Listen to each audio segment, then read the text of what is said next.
من کنت مولاه علی مولا. من ماجرا را خوب یادم هست، چون کاروان ما جلوتر بود. پیکی رسید و گفت برگردید. دستور پیامبر بود. چرخید سرهای شترهامان، چون با محمد بود دلهامان. فرمانبری از حرف پیغمبر، با حج برای ما برابر. خیلی عظیم حجگزاران را گرد درختان کهن دیدیم. کار بنای سایبانها با عمار و سلمان و ابوذر.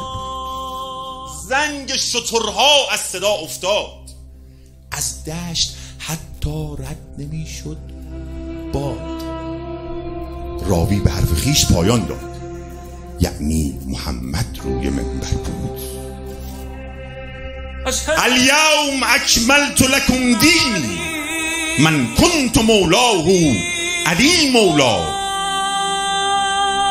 بانگ رسایی داشت پیغمبر، هرچند بعضی گوشها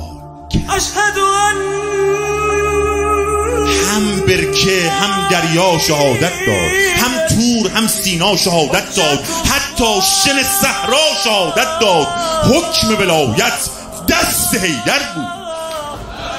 حکم ولایت دست حیدر بود. از خندق و از بدر تا خیبر، تا لحظه آخر که در بستر، از ابتدا حرف از ولایت بود. آری ولایت حرف آخر بود. شکر خدا در این مسیری ما جزء سفیران قدیری ما. نام علی روی زبان ماست، این بهترین میراث ما در